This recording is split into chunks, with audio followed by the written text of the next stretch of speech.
somebody can please lead the invocation prayers. Yes, Prabhuji. Hare Krishna. Om Jnana Tirumandasya Jnanam Jala Shalakaya Satguru Militam Vena Tasmai Shri Guruve Namaha Sri Chaitanya Manobishya Stabinam Yena Bhutale Swayam Rupa Tadamayam Tadadishwara Padakamalam Vande Ham Sri Guru Sri Yadapada Kamalam Sri Gauriya Vaishnavam Cha Sri Rupam Sri Ragajana Sagagana Raghunandavam Vitam Tam Cha Jivam Sadvaidam Savadevam Parijana Sagitam Krishna Chaitanya Devam Sri Radha Krishna Padam Sagaguna Lalita Sri Vishakanta Vitamcha. He Krishna Karuna Sindhu Dina Bandhu Jagatpati Gopesha Gopika Kanta Radha Kanta Namasturi Taptakanchana Gaurangi Radhe Vrindavaneshwari Vrichabhanu Sudedevi Pranamami Haripriye Panchakai Bhagaru Prityacha Kripa Sindhu Evacha Padithanam Pavaneshu Vaishnavabhyo Namo Namaha. Jai Shri Krishna Chaitanya Prabhu Nityananda Sri Advaita Gadadhara Sri Vashadi Gaura Bhakta Vrinda. Hare Krishna Krishna Krishna Hare Hare Hare Ram Ram Ram Hare Hare. Om Namo Bhagavate Vasudevaya. Om Namo Bhagavate Vasudevaya. Om Namo Bhagavate Vasudevaya. Hare Krishna, thank you all for coming. So today we'll cover Srimad Bhagavatam, Canto 3, Chapter 1, verse number 17 onwards, where you all are required to prepare few verses and explain in brief what are the key points from the verses in terms of Vidura's travel to the pilgrimage. But before that, let's all first have a recap where you all will explain one or more points from before and ask one or more questions from before.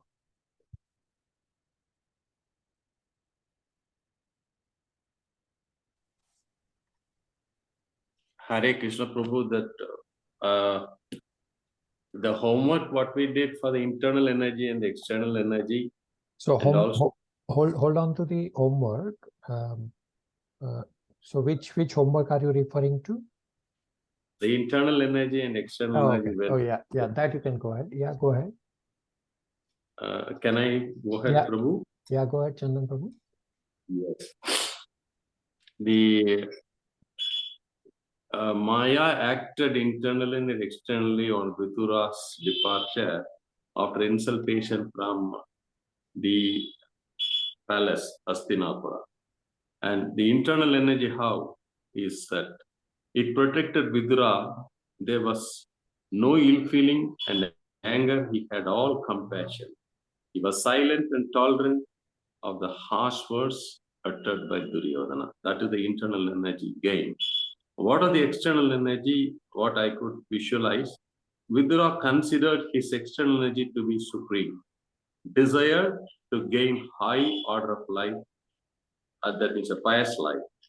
He traveled to holy places with an intention to do duties to please the Supreme Lord. Nothing else in my mind, either bothered for the social life, nor bothered for the relation and friends, and is totally aimed at purifying himself, as his external energy helped him to sanctify independently. This is what I learned. And what I learned out of this travel is we have to develop tolerance and compassion until the time arrives and get rid of the association of non-devotees, like what Vidura did out of this Dhritarashtra. And because, Duryodhana was non-devotee, was supposed to be. Even think of Krishna at the center always, ever, and in all actions and duties, nothing else than that, to purify ourselves. This is how Vidura mode of traveling is holy places. The purpose is to gain higher order of pious life. Practically, we can devote our time and energy with the learned spiritual masters and that altar to sanctify ourselves. This is what I learned. Okay, very good point. So just one clarification that yes, it's the internal energy that helped Vidura. Vidura just saw the external energy impacting the other, and therefore Vidura considered the external energy to be supreme. Okay, very good. Rest of you.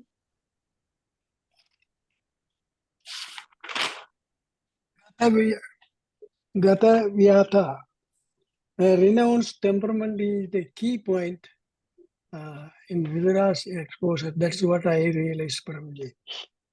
Okay, very good.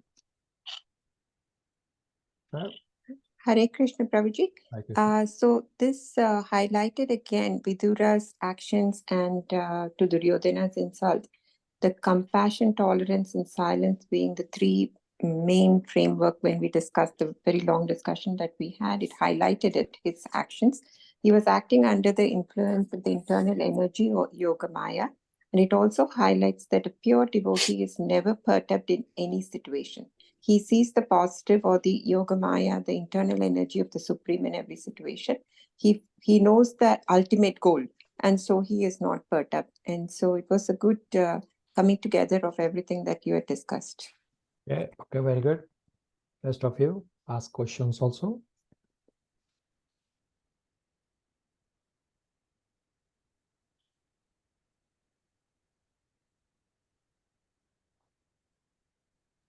Prabhuji, sorry. Sorry, go ahead, Mataji. Nitya. Prabhuji, as I was preparing for today's, there were a couple of questions that came up, but should I just hold off until we come to the discussion?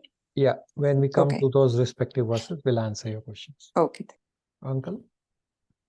Prabhuji, there are 7 important Archamutis of the Lord, starting with Mathura, Puri, Allahabad, Mandara Hill, Anandaranya, Vishnu Kanchi, Mayapura. And there are billions of Archamutis are there. And the God is there. In that itself, only atheists feel that they are all only Vigraha. But why these only 7 are mentioned specifically, starting with Mathura? Because these 3 places, Mathura, Vrindavana, and Dwarka. And these 3 places are the key places. Am I right? So these 3 are definitely key places. If you recall Nectar of Instruction, I think it's text number 9 or 10. It describes that how these places of Vrindavan, Mathura, Dwarka are higher than Vaikuntha planets because they are the places where Krishna appeared and performed his pastimes, etc., or lived. The other places, it's not that the others are not important. They are also important. So at certain places, the other places are also important. I mean, forget these 3 places of Vrindavan, Dwarka, Mathura. In the same text of Nectar of Instruction, text number 9 or 10, where the hierarchy is described. So we have discussed that Vrindavan is not just the physical place Vrindavan. So the Toronto temple, as an example, or in your respective cities, whichever is the temple, they are also Vrindavan. So Vrindavan is a mood. In the context, certain places are described in the verses, but it does not limit to that. Yes, those places are of significance, therefore they are described. with the context. But Toronto Temple is Vrindavan, or any temple where Krishna is residing, that is Vrindavan. So that's what we have to learn, rather than just focusing why these 7 places or these 3 places. Does that help you? Got it. I am privileged to share with you. By accident, we happened to go to Mathura first. We have never gone to any other temple except Tirupati, Balaji temple. But Mathura in 2005, my friend, when he took us from Delhi by car, on the way he said, why not we go to Mathura temple, and we are really privileged. Thank you. And I realize all the more it is the mercy of Lord Krishna. Yeah, very good. Thank you. Okay, rest of you, any questions, comments, realizations, and please ask questions also. Shalini. Hare Krishna Prabhu. Right. Yeah, one, realization or one understanding when I was, going through the purports of the verses you asked us to cover, that, 5,000 years back, or originally, it was only Vishnu and Vishnu temples and Krishna temples. So after that, it is all, man created, where so many demigods, so many umpteen number of demigod temples are there, especially in India, Prabhu. Yeah, that is correct. So because of the effect of the modes and effect of time, the contamination is more and more, where humans have created all these religions for their own sake and made demigods or semi-gods. Semi-god means say me God, that any individual says, oh, I am God, and people are worshipping. All this is aggravation of the mode of ignorance. Yeah, very good. Any last questions, comments, realizations?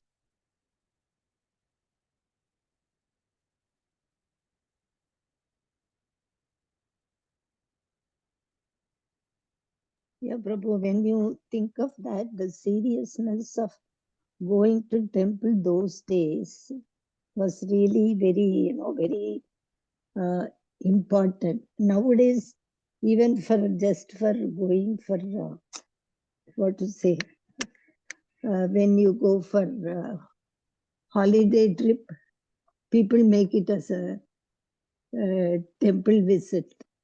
Just like, it is like a plaything. Yeah. So you don't feel the... People go to these holy places on vacation, but we have to be careful not to go there as vacation, and therefore these verses that you all got as homework and you will present, we have to prepare our consciousness properly. We can make out now how important it is, how to prepare yourself. Yeah, very good realization. And that's why Vidura is teaching us so many things in this one chapter, and even the next class is also there is at least one heavy point. I mean, other points also, and therefore these verses are that we are going to cover today, of Vidura's visit to pilgrimage, is definitely very important verses that we have to prepare our consciousness before we go to places like Vrindavan, etc. Otherwise, the Radha Kund will soon become Narak Kund, and instead of elevating, you will fall down. Okay, very good. So let's continue from Canto 3, Chapter 1, verse number 17 onwards. So those of you who will be explaining or talking about these verses, you can just first read the verse translation. And if you have to highlight anything particular in the purport, you don't have to read the whole purport. But if something is important, you can highlight. And then you can briefly describe your understanding and realizations. Okay, let's start with verse number 17. Hare Krishna, all devotees, Dandvat Pranam, all glories to Srila Prabhupada, Guru Parambara, Sri Radha and Krishna, seeking permission and able to speak. Prabhuji, briefly my realization based on Vidura's situation, I am sharing a minute essence of the question how Maya acted internally and externally. Maya, the supreme energy of the Lord, acts internally as well as externally, which are being a pure devotee. Vidura, the saint, could see by the insult of Duryodhana under the strong influence of Maya, the external energy. At the same time, being a pure devotee of the Lord, he could see how internal energy of the Lord helped him in that particular situation by renounced temperament, Gata Vyata. Hence, he left the place since the royal palace did not attract. He considered it is a God-sent opportunity to live in holy place and fully engage in Lord's service to eradicate the evil and purify himself. Hare Krishna. Okay. So you didn't talk anything about verse number 17. So you did lay the foundation. So we are not doing the official presentation where you have to do the invocation. You can just talk about the verse. Anybody else read or have key points to highlight from verse number 17? Auntie will be doing that. Okay, Yes, continue. Yeah. Prabhuji. Hare Krishna, all devotees, Dhananda Pranama, all glories to Srila Prabhupada, Guru Parampara, Shri Radha and Krishna, seeking permission and able to speak.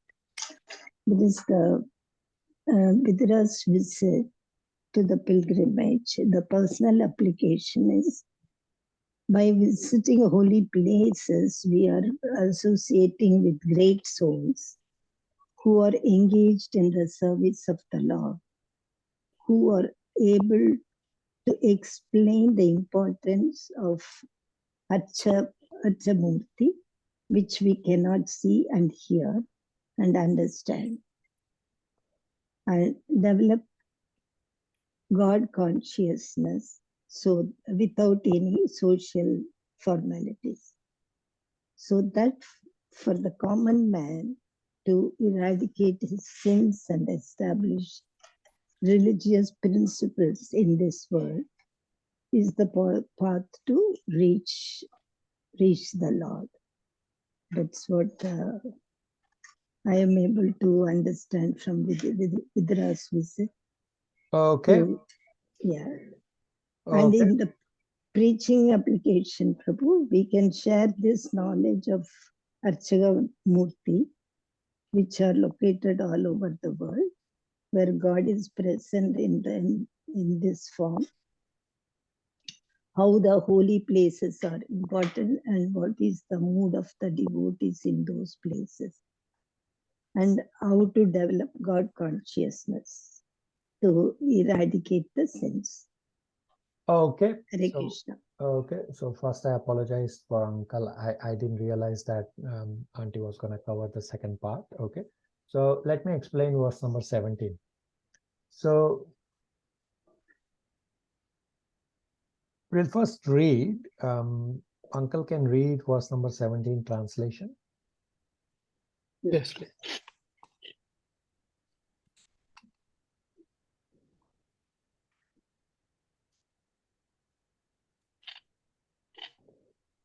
Translation. By his piety, Vidura achieved the advantages of the pious Gaurava. After leaving Hastinapura, he took shelter of many places of pilgrimages, which are the Lord's lotus feet, with the desire to gain a high order of pious life. He traveled to holy places where thousands of transcendental forms of the Lord are situated. So Vidura's visiting places of pilgrimage was to get the grace of the Lord. The practical application is that go to places of pilgrimage with humble mode to get pious credit and go there to serve the pure devotees. Don't go there as a vacation, or don't go there that I will be going and swimming in Radha Kund. No, you don't have to get into Radha Kund. You can just sprinkle few drops of water from Radha Kund onto you, or dip your beads in Radha Kund. Another practical application is that when you hear the same Srimad Bhagavatam pastime from pure devotee at this dhams, at holy places, then it has more impact on my consciousness. So Vidura is seeing the Lord everywhere. So I have to go with proper mood to the dham, and these verses are explaining that how do you develop and what mood you have to go to these dhams.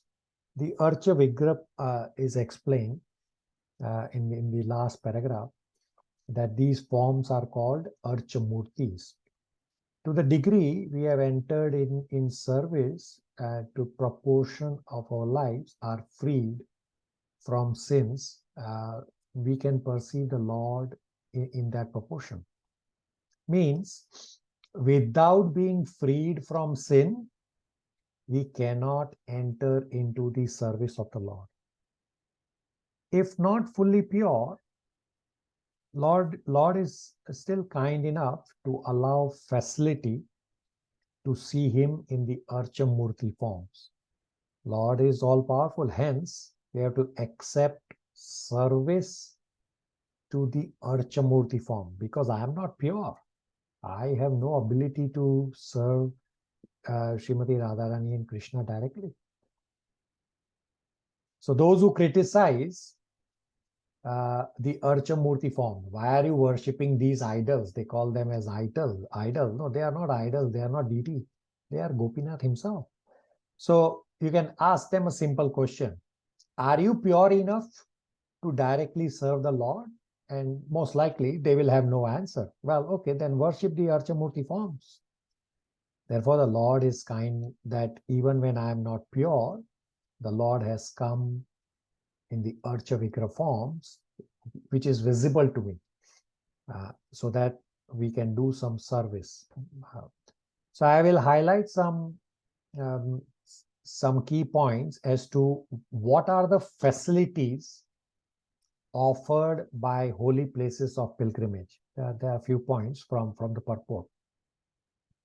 So the first is that the places of pilgrimage are meant for eradicating sins of those visiting.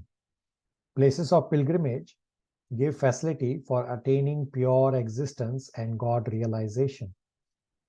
While visiting places of pilgrimage, one should be eager to meet the great souls who are already there, engaged in service of the Lord.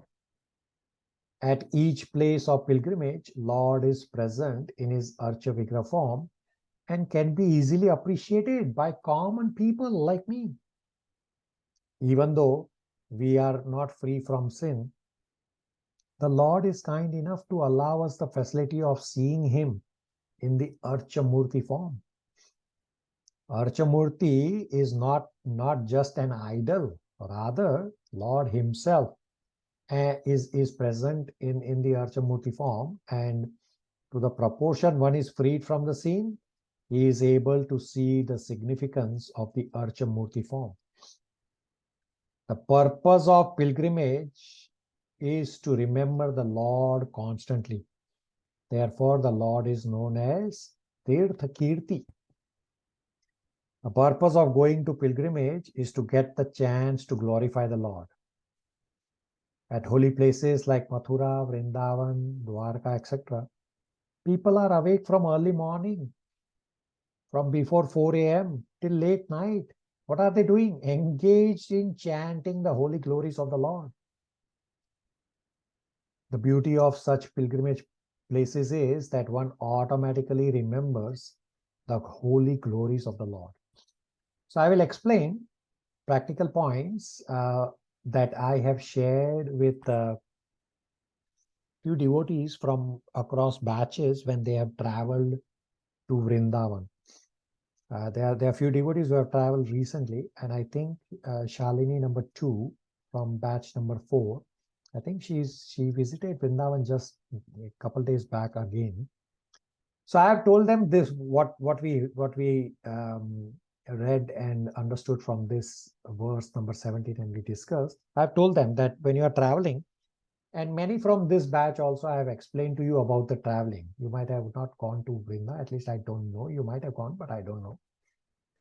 So where I explained to you about the travel, how to make your travel as bhakti yoga is when you are traveling in an airplane, don't waste time on sleeping. Don't waste time on watching whatever is going on in on the little television. No, you spend time on reading Bhagavad Gita, Srimad Bhagavatam. Spend time on listening to Prabhupada lectures. Spend time on completing your japa. And when you go to Vrindavan, all those who recently traveled to Vrindavan, I asked them whether they had some devotee contact in Vrindavan, and they said no. So from other devotees from the Toronto temple, we got some devotees contact in Vrindavan, and the line which I explained, that go to Vrindavan not for sightseeing but to meet pure devotees, serve these pure devotees and hear directly from these pure devotees, is exactly what I explained to them, which is there coming directly from Srimad Bhagavatam. And many of them did follow the same process to a certain degree, to whatever was possible for them, and they would have received much more benefit by doing it. That's a quick summary of verse number 17. Questions, comments, realizations? Hare Krishna Prabhu. I just have a question. Actually, whenever I go to any pilgrimage, or whenever I reach a place which is a temple or any religious place, I find myself being completely blank. Yeah, I don't know, and then suddenly I realize that I should be at least offering obeisances, I should be praying, I should be saying something at least in my head. But every time, initially, I am completely blank. I find this very not acceptable. When I'm going to a pilgrimage or a place of worship, I should go in full devotion, saying, chanting mantras and all that. But that never happens, Prabhu. So I wonder what kind of a person I am. so there are 2 points to this. That one is, so you don't have to beat yourself up, just that you are able to go to places of pilgrimage is itself stating from what we read in this verse is that you can only go to places of pilgrimage when your sins are eradicated. So you don't have to beat yourself up. So there are 2 things here. One is either you are in ecstasy. And the second thing is that if you are not in ecstasy, and I cannot answer whether or not you are in ecstasy, you will have to judge for yourself. If you are not in ecstasy, then that's why we are here to learn what is it that we should be doing. So nothing wrong in being in that ecstatic situation where you are probably completely absorbed in the thoughts of the Lord. So that's also okay. But nothing wrong in what Vidura is teaching us. So the ecstasy, those who are in ecstasy, they generally are in the mood of love. Not that those are in mood of awe and reverence don't get ecstasy, but those in the mood of love, they will be in more ecstatic situations more often. But I've explained that unless you know that you are in the mood of love, we have to follow that I am in the mood of awe and reverence. Awe and reverence means that, oh Lord, you are great, you are God, and I look upon you. So I'm standing with folded hands and offering obeisances. So that's what we start with, unless we know that we are past the mood of awe and reverence. But so don't beat yourself up. You can just learn from what we just discussed here. Go with an humble mood of service to the Lord and to his pure devotees. Prerna and others? Yeah, thank you so much, Prabhu. I have no idea that I don't know what ecstasy is to be, what it is to be like in a state of ecstasy. So I think I should remember and always be in a state of being humble, reverence for Lord. Okay. Thank you. Okay. Everybody on the same page? Okay, let's do the next verses.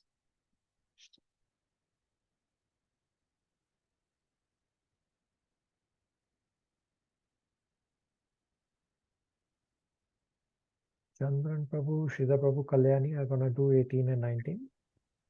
Yes, Hare Krishna. Prabhuji. Yeah, go ahead, Chandran Prabhu.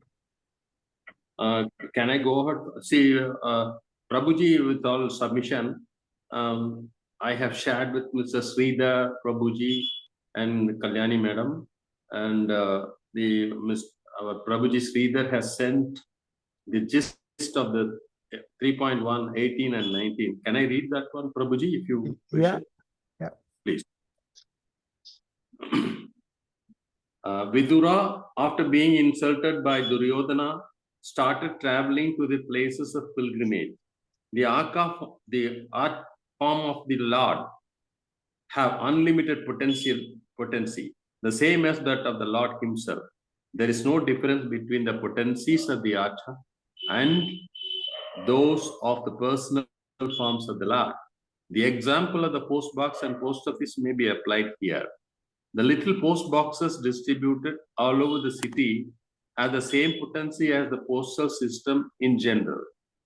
If one puts letters in post boxes authorized by the General Post Office, the function of carrying letters is performed without a doubt.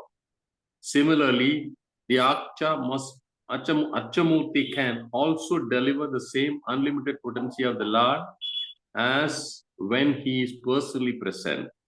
Vidura therefore could see nothing but Krishna in the different Archa forms, and ultimately he was able to realize Krishna alone and nothing else. The first and foremost duty of a pilgrim is to satisfy the Supreme Lord Hari. While traveling as a pilgrim, one should not be worried about pleasing society. One should remain always absorbed in the function of pleasing the Lord. Thus, sanctified by thought and action, one is able to realize the Supreme Lord by the process of a pilgrim's journey. I submit this one, Prabhuji. Okay, very good point. So this verse number 18 is a preaching application where the analogy of the post office is described. So Sridhar Prabhu or Kalyani, if you want to read verse number 18 translation, and then I will describe. Hare Krishna, Prabhu. 18 translation. Text 18. He began to travel alone, thinking only of Krishna, through various holy places like Ayodhya, Dwaraka, and Mathura. He traveled where the grove, hill, orchard, river, and lake are all pure and sinless, and where the forms of the unlimited decorate the temples. Thus he performed the pilgrim's process. Hare Krishna. Okay. So the Archa Vigraha form, the Lord is not an idol. Even in local temples in the respective cities, we have to learn and understand from scriptures and pure devotees this point. When in the material form, it is not easy. Hence, we have to repeatedly read and listen. The analogy of the post office and the post box is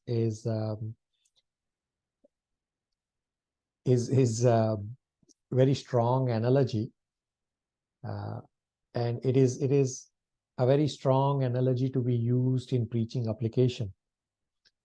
Krishna has appeared in the Archa Vigraha form to accept our services.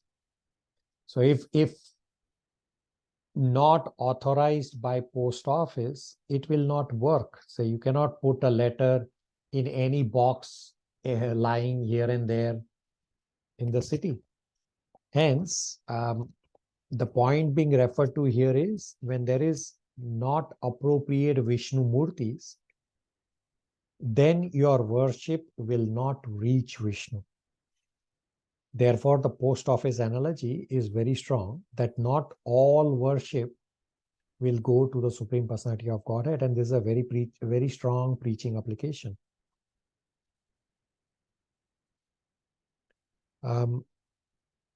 The line for this analogy comes from the purport, and I'll read that line.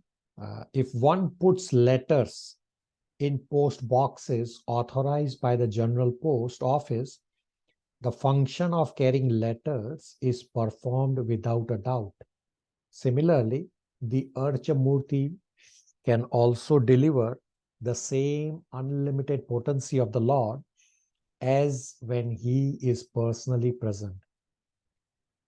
And just to summarize all the key points from this post office analogy, the Archa forms of the Lord may be considered idols by atheists, but for pure devotees like Vidura and his many servants, such Archa Vigraha forms of the Lord have the same unlimited potency as when the Lord himself is present.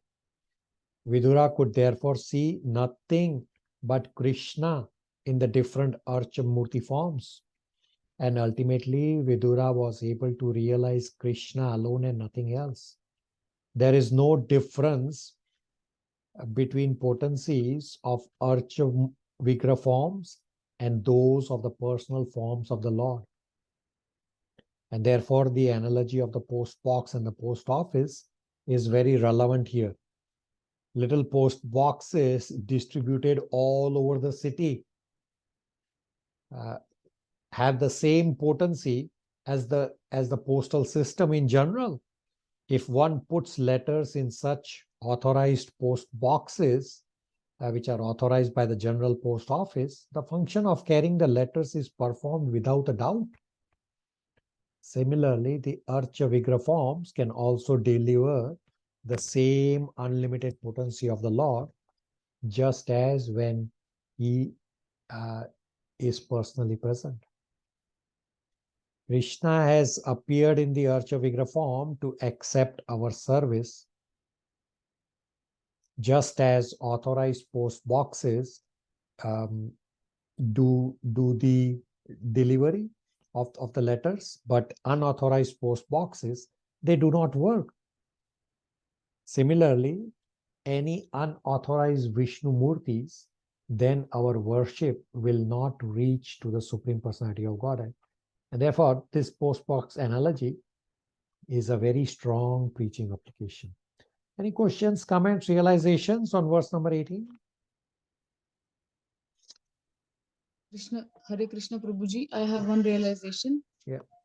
Prabhuji, there was one devotee from West Bengal who actually believed in Archa Vigraha form of Krishna in Vrindavan. And there was a story of Sakshi Gopal, how Krishna himself walked with him and became a Sakshi Gopal, that is Archa Vigraha in near Jagannath Puri. Yeah. It reminds me of that story. Yeah, very good, very good. So Hari very good hearing with rapt attention is why Radha Shakti right now remembered. So there are many instances where these Archa Vigraha forms have performed unbelievable tasks, just as Radha Shakti correctly pointed out about Sakshi Gopal. That does anybody want to recite in brief Sakshi Gopal's story?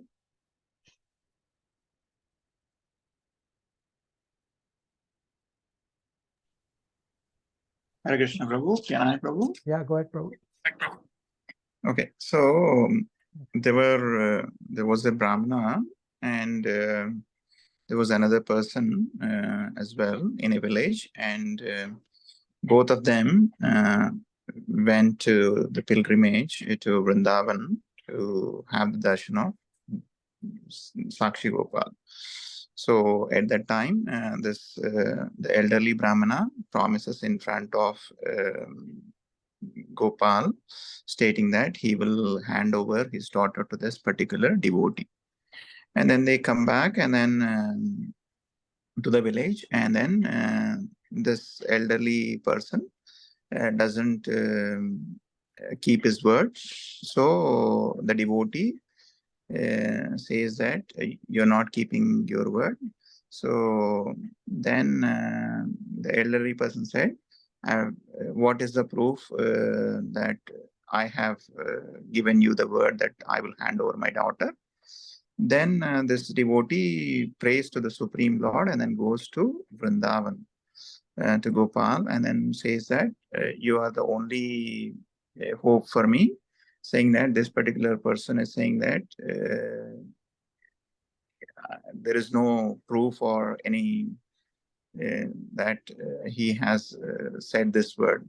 So you have to come along with me and then help me in this particular thing. Then the Lord agrees, and then the Lord says, you go in the front, I will come following you. But I think there is one condition over there that the Lord says that you should not turn back. So this devotee starts going to this village, and then the Lord also keeps following him. And then I think at one point in time, I think the devotee gets a doubt or something, and then says that whether the Lord is coming or not. Then he turns back. Then the Lord stops, I think, over there. And then this particular devotee goes to that elderly person and their family, and then they come, and then this is what the Lord gives, and then the elderly person gives his daughter to this particular person. Prabhu, this is what is the brief, Prabhu. Okay, very good recitation of the pastime, and you have it on your screen. That this Brahmana is showing the Archa Vigraha form, which is the Sakshi Gopal, walked roughly 400 kilometers behind this Brahmana, and as soon as the Brahmana turned around to check, and the Sakshi Gopal stood there, and then they built the temple around or at the same place where the Sakshi Gopal is still standing even today from the original place. Okay, very good. Prabhuji, I have one point to add. So when that Brahmana asked Krishna that Arch Vigraha in Vrindavan, can you please come with me, because to become as a witness in front of my villagers, then Krishna, that Vigraha itself spoke, because for 2 days that Brahmana keep on sitting there, he didn't eat anything. Then Krishna has to speak that how have you seen any Vigraha who can walk? So then that Brahmana said, if a Vigraha can speak, then he can also walk. Okay, very good. Krishna had to walk. Okay, very good. Okay, very good. You all are relishing the pastimes of Krishna. Okay, very good. Verse number 19. Shalini, Gopal Krishna has something to say. Krishna Prabhu, Your voice is breaking. We cannot hear you. Hare Krishna Prabhu. Can Yeah, everybody hear me? Yeah, now we can hear you. So Prabhu, I had a question. You had mentioned about the unauthorized Archa forms. Prabhu, is there, how do we recognize? There are so many Vishnu Mandirs, Prabhu. Yeah, this is a challenge. It's not a black and white answer that anybody cannot just create a temple and say, oh, I have installed Vishnu form and come and worship. They are running a business of collecting donations and using them for unauthorized purposes. So as long as you are in a parampara or follow ISKCON temples, I mean, there are other Vishnu temples also. So when you go into these temples, you can realize, you may not know upfront whether the Vishnu Murti is authorized or unauthorized. But when you go into these temples, and you will realize that they are not necessarily following all the rules and regulations, and that's how you can judge. That's one way. It's not just the only way. And there are just so many temples, so it's impossible for me to give you answers for each and every one. Therefore, we follow in ISKCON where we know that we have the authorized sampradaya connected all the way to Krishna, and then you cannot go wrong. At least you know what is right, try to follow that rather than worrying about what is wrong, because there can be many. Does that help you? Hare Krishna, Prabhu. Yes, Prabhu. Thank you. Okay, verse number 19. Nitya has a question.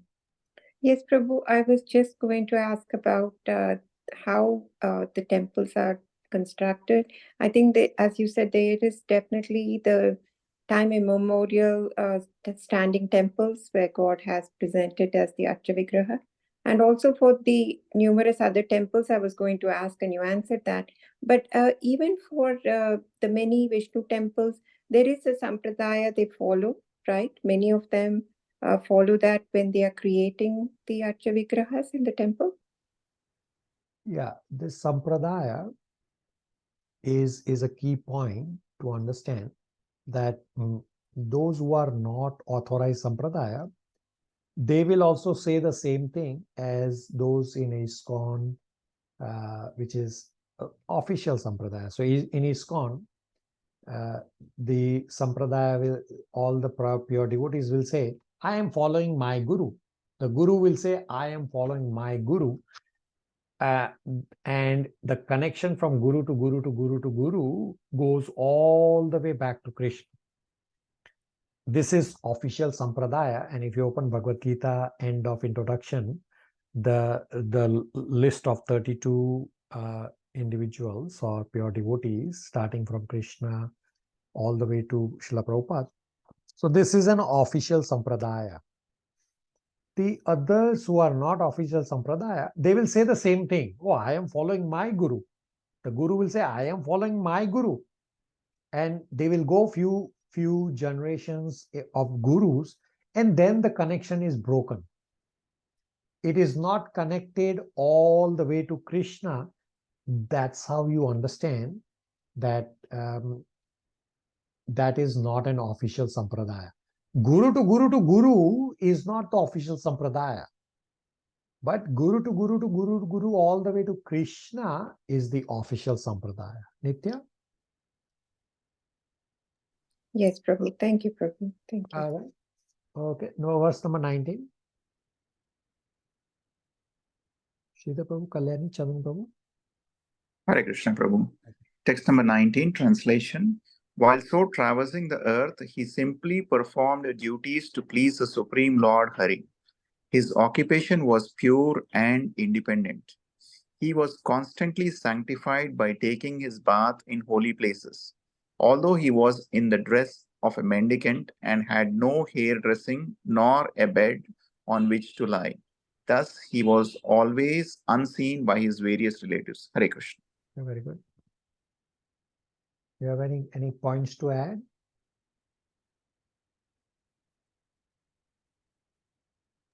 So we can look at Vidura, how he performed his duties while traversing. He was constantly remembering the Supreme Lord. So I was just remembering this particular shloka of the 9th chapter, 14th shloka. The Lord says, Satatam kirtayanto mam. That is what I remember. And there is one particular verse, I think we discussed this particular verse from Nectar of Devotion. Always remember Krishna, never forget Krishna. So this is what the mood of Vidura, and we should learn how we should remember the Lord always, and that is the only occupation that we should be doing. Hare Krishna, Prabhu. Okay, very good remembrance of the verses. That you followed what Vidura was doing by remembering verses, and we have discussed at great length that there is no difference between Krishna, Krishna's holy name, Krishna's words, Krishna's quality, and Krishna's pastime. So remembering important verses, 9.14 is definitely a very important verse. And the Nectar of Devotion discussion verse that always remember Krishna, never forget Krishna. It's also important. So let me explain a few key points. This verse number 19 is a very good verse, and this is on personal application. That if I go with materialistic consciousness to holy places, then I will only see garbage all around the holy places. I will see commercialization, means the potency of the holy place is covered by my materialistic mindset.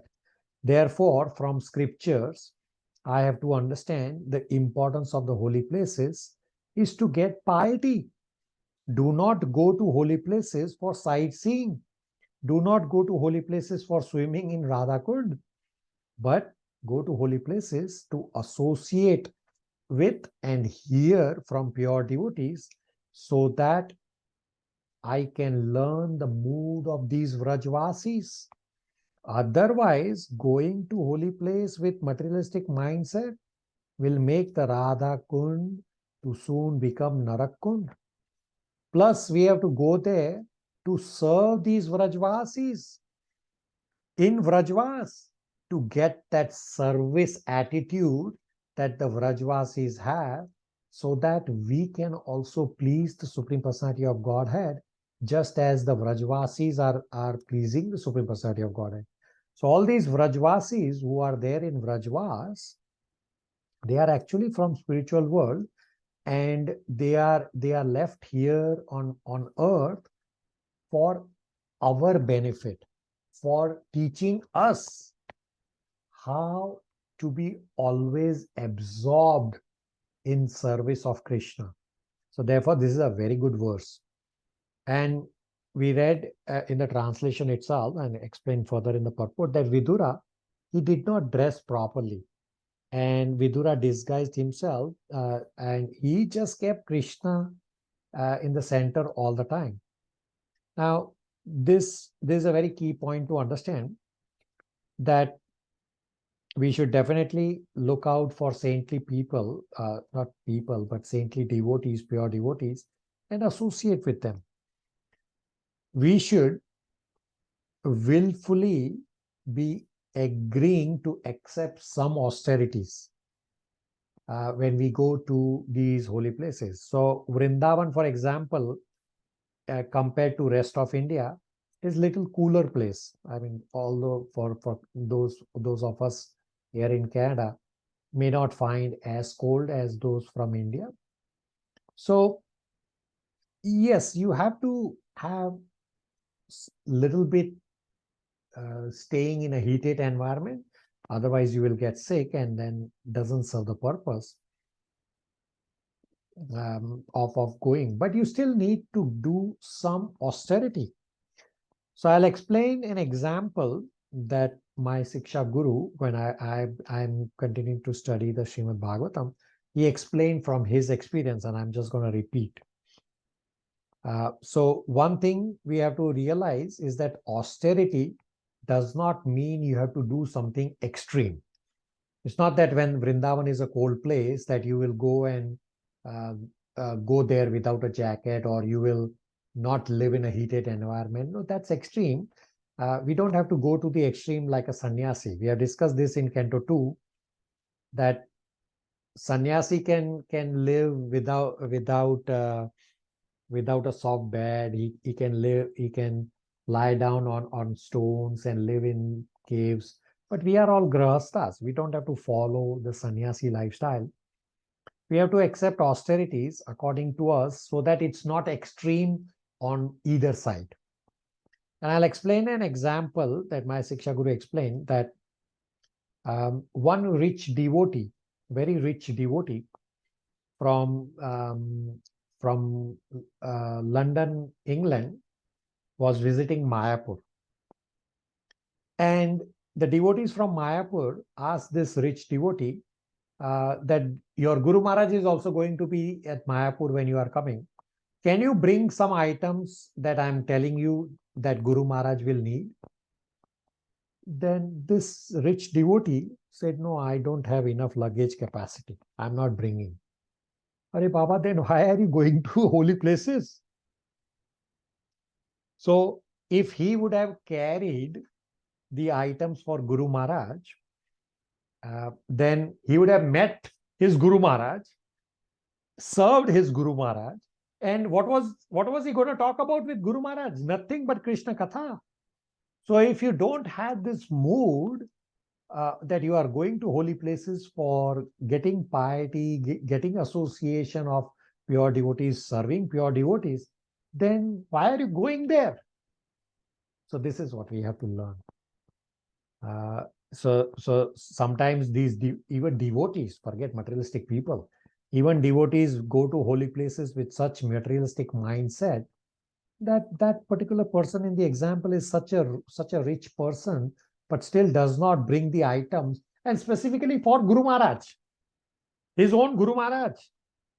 So that's a pure materialistic mindset. So we have to learn from this example that we have to change our mindset, and that's why this is a very good verse for personal application. To just summarize, that go in a prayerful mood, humble mood, go with a very low profile, perform your vows, visit the various Gopinath temples to please the Lord, meet pure devotees, just as Vidura will go on to meet Uddhava in the next verses that we're going to cover in the following class. We'll see how Vidura is soon going to meet Uddhava. And Vidura meeting Uddhava is not to talk about mundane things, but he's going to ask, Vidura is going to ask Uddhava, please explain to me what you have directly heard from the Lord. Therefore, this is a very good verse, that go with a humble mood, with some vows, and there's no don't spend any time on mundane talk. And all this is actually possible. It's not that what this verse is explaining is something extreme. Going with a humble mood, going with a service mood, going with some vows, no mundane talk. All this is very easily possible, which many of you, all of you, anyway do it all the time. That's a quick summary of verse 19. Questions, comments, realizations?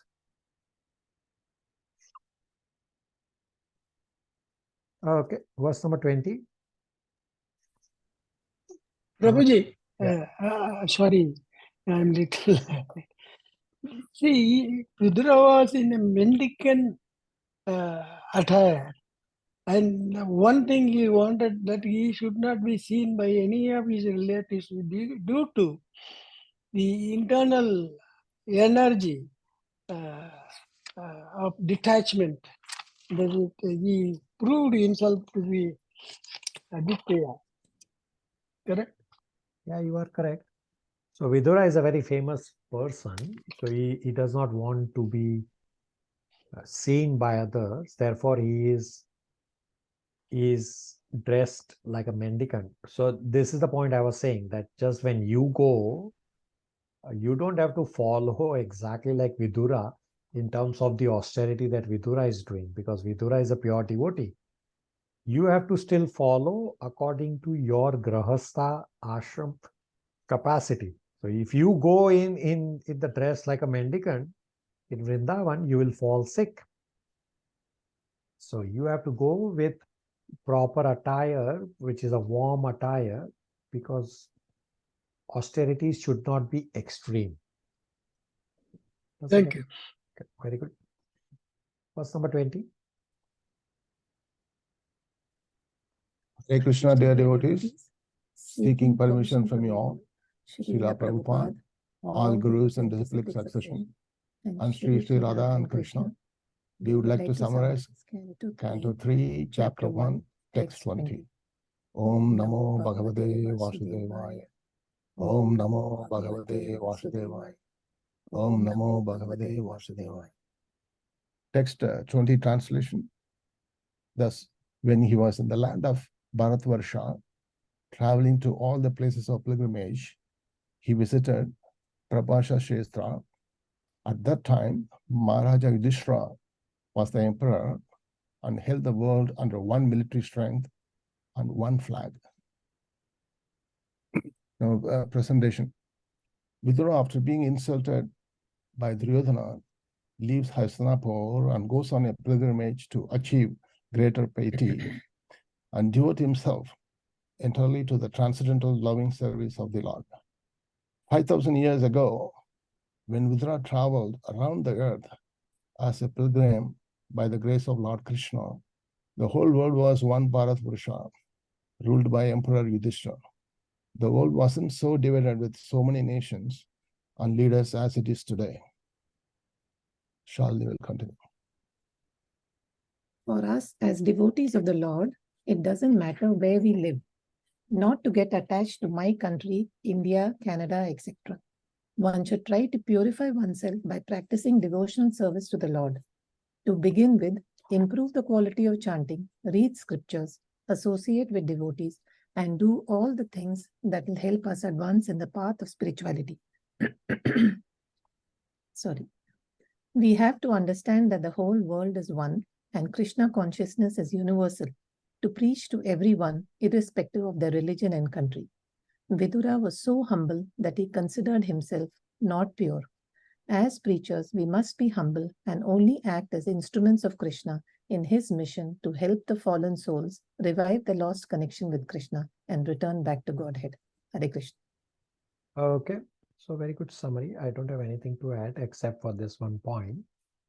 Prabhupada has explained in his lectures that United Nations are not united at all. Look at so many flags.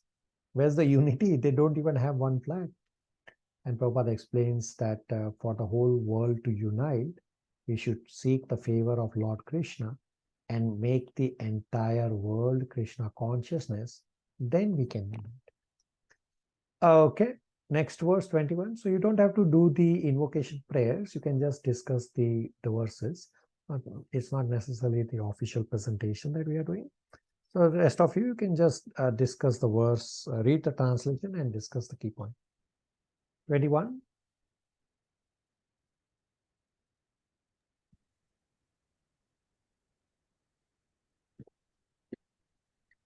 Hare Krishna. Mother Jija is going to begin the presentation and I will follow.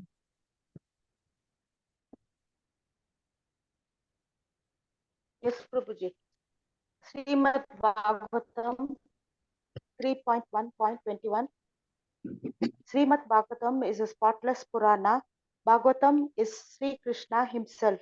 All darkness in the heart gets eradicated by hearing the Srimad Bhagavatam. The internal energy of Sri Krishna helped Vidura to do devotional service to the Lord, visiting all the holy places. Vidura's travel to all places of pilgrimage made him advance nearer to the Lord. This is a humble nature of a devotee. Vidura made his travel a bhakti yoga. At the place of pilgrimage at Prabhahasa, it came to Vidura's knowledge that all his relations had died due to fratricidal war. A fratricidal war is one in which people kill members of their own society or group due to violent passion, just as at any moment there may be a flare up in the forest due to friction. Hare Krishna. Continuing from Jija Mata, friction of any kind causes problems whichever field it may be at.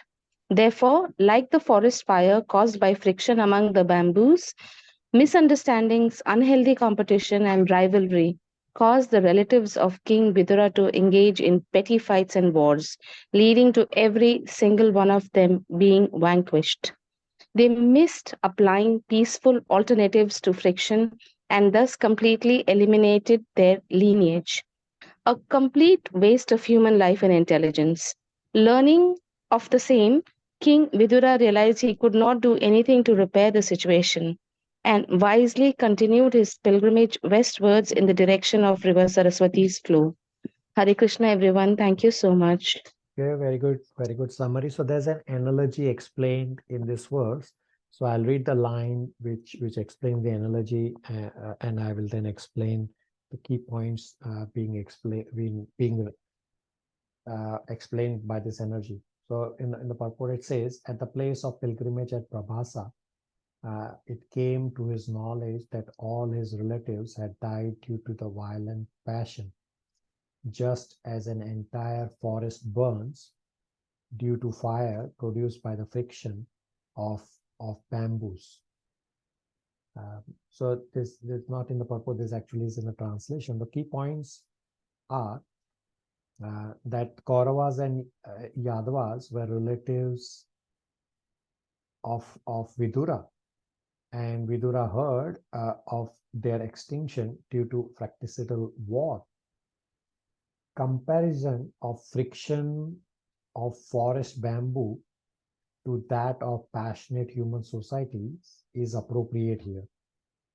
The whole world is compared to a forest, and at any moment there may be a flare-up of fire in the forest due to friction. So just last couple months ago, you might have remembered in the news that here in Canada, the forest fire were so extreme that they were so out of control that the smoke from the forest fire in Canada went all the way to New York in US.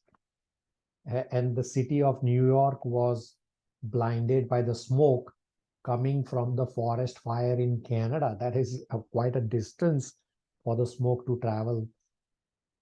So no one goes to forest to set it on fire, but only due to friction between bamboos, the fire takes place and burns the entire forest. Similarly, in the greater forest of worldly transactions, the fire of war takes place because of violent passion of the conditioned souls, illusioned by external energy. Just look around. This is also a very practical statement. Just look around. How many wars are going on in the world? One after the other or simultaneously. It's like unbelievable. And such a worldly fire can be extinguished only by the water of the mercy of the clouds of saints, just as forest fire can be extinguished only by rains falling from a cloud. When Duryodhana insulted Vidura, even when Vidura was giving sound advice, even in such misunderstanding, Vidura is still able to find the goal of life. Saintly persons like Vidura are able to see the good and look at the life's goal even when disturbances are created in worldly matters. So this is what Vidura is teaching us, that worldly matters in the material world, specifically in Kali Yuga, you cannot change the nature of Kali Yuga. There are going to be wars and fighting every so often. But we have to learn to focus on our life's goal, even within these disturbances in the worldly matters. I mean, the war is a little extreme event, but there are disturbances even in our day-to-day life, at workplaces or family. We just have to focus on our life's goals. Any questions, comments, realizations on verse number 21?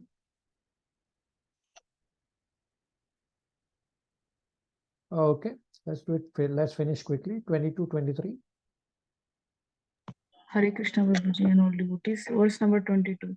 On the bank of the river Saraswati, there were 11 places of pilgrimage, namely first Trita, Ushna, Manu, Pruthu, number 5 Agni, 6 Ashita, 7 Vayu, 8 Sudasa, 9 Go, 10th Guha, and 11th Shraddha Deva. Vidura visited all of them and duly performed rituals. I learned the lesson from Vidura that he visited all the places of pilgrimage and also performed the rituals. So I learned from him that when we visit Vrindavan, or like when we go to Yamuna river, we can also pay our obeisances to the river. In that way, that is what I learned from him. And apart from that, by performing rituals, it shows us that Vidura's practical mood. We can also chant few rounds of japa, and we can also read Srimad Bhagavatam. Suppose if we're visiting Radha Kund, we can read about Radha Kund from Srila Prabhupada books.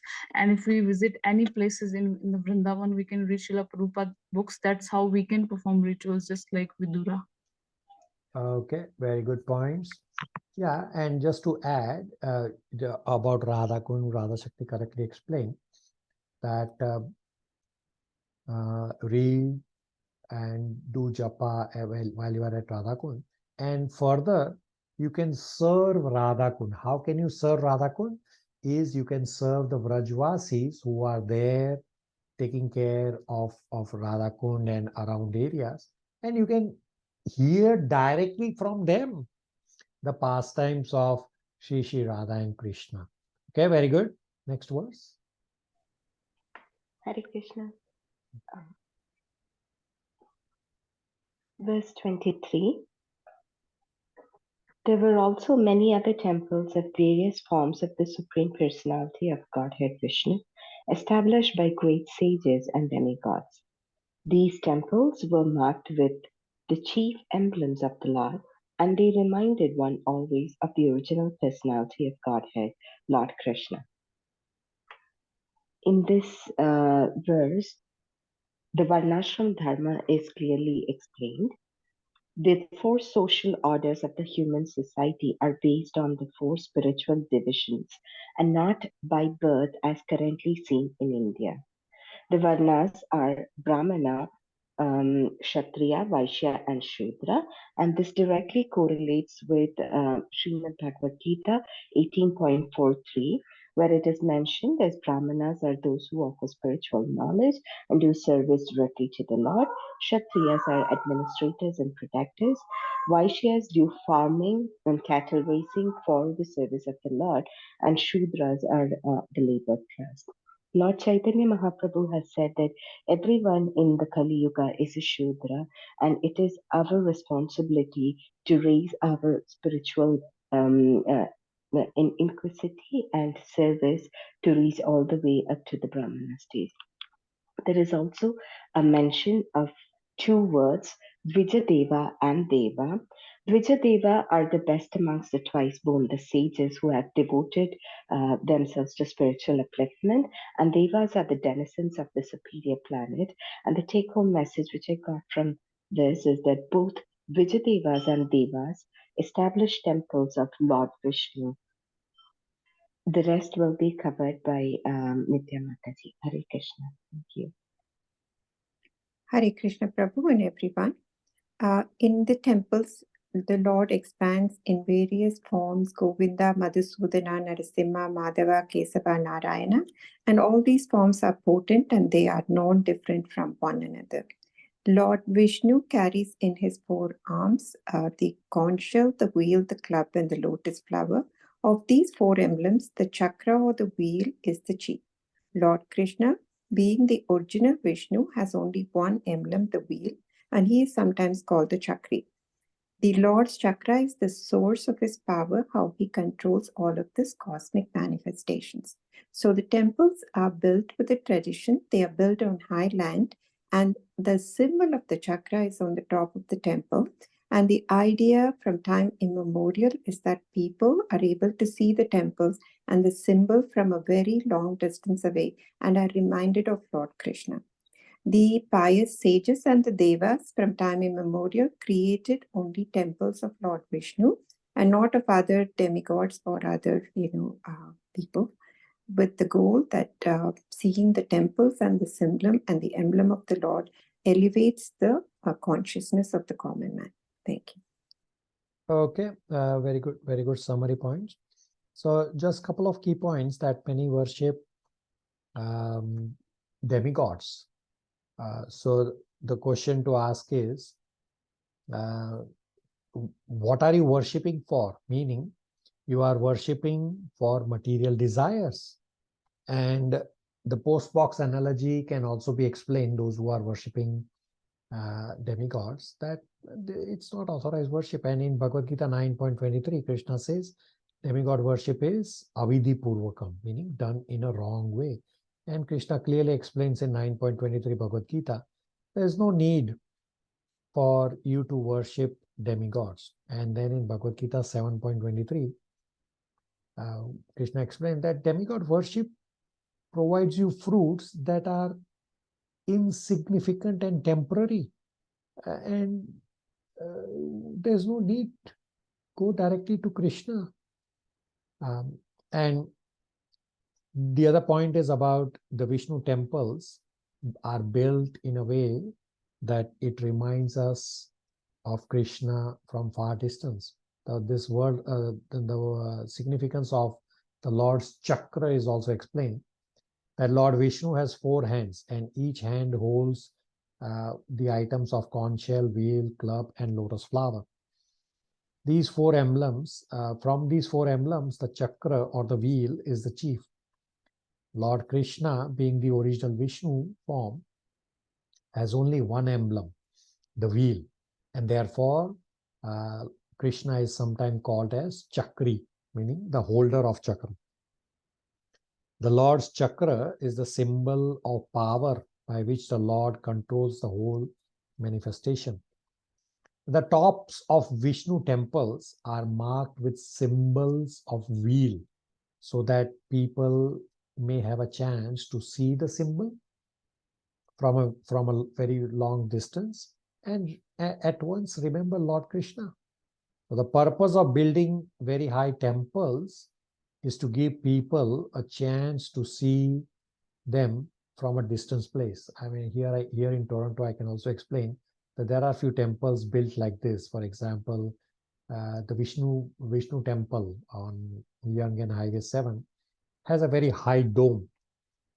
And you can see that driving on 407 highway or Highway 7 from a very far distance. And now, next time you travel, those of you who are here in Toronto area, you can remember this verse from Bhagavatam, where it says that these temples are built high just to give everyone a chance to see those high domes and at once remember Krishna even from a far distance. Questions, comments, realizations? Prabhu, on this verse purport, it says the twice born. Can you explain what is twice born? So, initiation is your second birth. When one gets initiated from a bona fide spiritual master, then you take the second birth. So if you recall from Bhagavad Gita chapter 14 discussion, the 10 items of how to change your modes or influence the internal modes by changing the external circumstances. One is birth. So we don't have any control on birth. Therefore, we take initiation, and that is known as second birth. And those who are Brahmanas, but their children, they don't follow the rules and regulations. So they are known as Dvija Bandhu, meaning they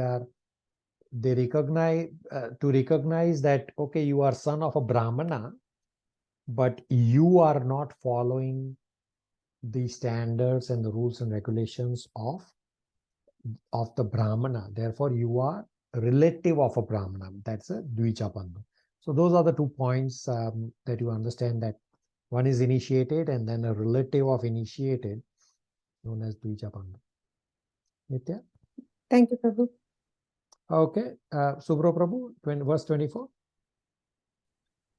Hare Krishna, verse 24. Therefore, thereafter he passed through very wealthy provinces like Surat, Suvira, and Matsya, and through western India, known as Karunjangla. At last, he reached the bank of the Yamuna, where he happened to meet Uddhava, the great devotee of Lord Krishna. So summary is when one can understand Lord Krishna and his remembrance by searching for Lord at Vrindavan, the topmost place of pilgrimage in pure God consciousness, gives more pleasure to devotees. Such devotees sees Lord face to face at every moment. When a devotee is in love for Supreme, always see Krishna in their hearts due to the love and their devotional service. So both Vidura and Uddhava were a pure devotee. Therefore, they met each other at the bank of Yamuna due to their love and the devotional services. Hare Krishna. Okay, very good summary. So the verse just explains the situation that Vidura has now reached a place where Uddhava is, and the next set of verses will talk about the conversations between Vidura and Uddhava, which we'll cover in our next class. We'll cover verse 25, which is this section, and we'll end the class today. I think everybody has either read or spoken the last verse for today. Any one of you can go ahead and read the translation for verse number 25. Oh, before, anybody has any questions on verse 24?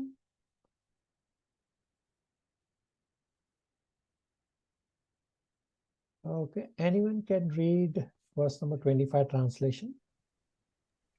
I can, Prabhu. Then, due to his great love and feeling, Vidura embraced him, Uddhava, who was a constant companion of Lord Krishna and formerly a great student of Brahaspati's. Vidura then asked him for the news of the family of Lord Krishna, the personality of Godhead. Okay.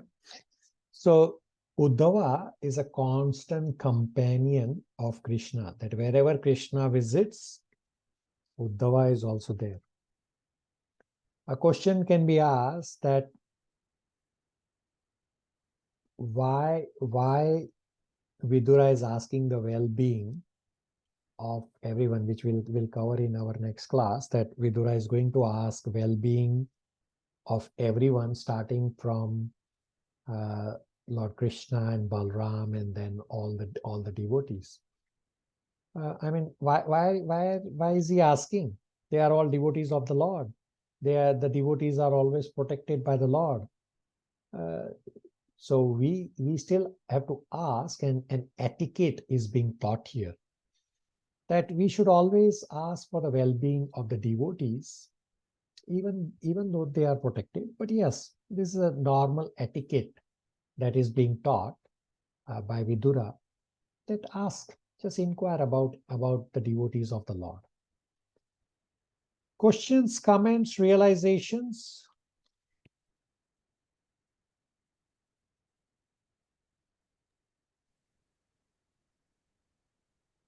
Vidura is the cousin of Krishna, am I right? Not Vidura. Uddhava is the cousin. Oh, Uddhava is, Uddhava. I had in mind Uddhava and spelled out as Vidura. But Uddhava refused to take Vidura as his disciple because of the age. That's what somewhere I read. Because he's... That's our discussion in our next class. So that's a very important and heavy discussion we'll be having in our next class in the set of verses for the last set of verses of this chapter, as to why. So it's a very important learning that Uddhava is going to teach us as to the reason why. Thank you. So I'll give you homework now. So you already have covered, all of you did a very good job of covering and explaining the key points for these verses. And because they are all practical, either as a personal application or as a preaching application. And therefore, I gave you this to prepare and present. I'm hoping this exercise was helpful for you all to retain one or more points or all the points. So instead of giving you specific homeworks for verses related for anything related to these verses, which you have anyway covered, next week we will finish this chapter 1, and then from the following week, the batch 3 devotees will go back to the Bhagavad Gita study. So on 22nd October, we will be finishing this Canto 3, Chapter 1. And from following week, batch 3 devotees will be going back to Bhagavad Gita, and the class time and day will change for batch 3 devotees, that you will now join on Saturday, 28th October onwards, the batch 4 devotees, where they are all going to get caught up to chapter 17 by coming Saturday. So you both these batches will be aligned from 28th October to start chapter 18. So I'm going to send messages to all the batch 3 devotees separately in terms of what you have to do. And from 28th October, in batch 3 and 4, we will also be revising Bhagavad Gita. So I'm going to send messages for all of you. For the Bhagavad Gita presentation, we'll first give the chance to batch 4 devotees because they have not done this presentation at all. All of you have done the Bhagavad Gita presentations as well as Bhagavatam presentations multiple times. It's very good.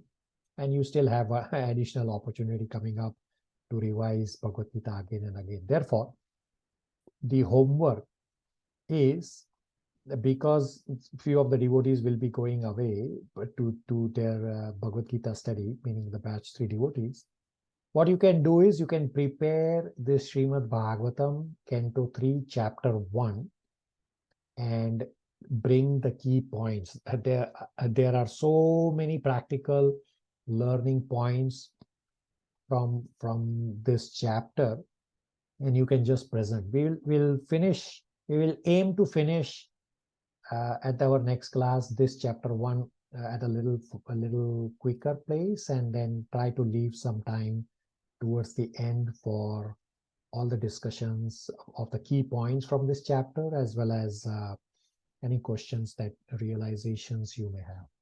Are you all okay with the homework? Anybody wants to summarize what homework you're doing?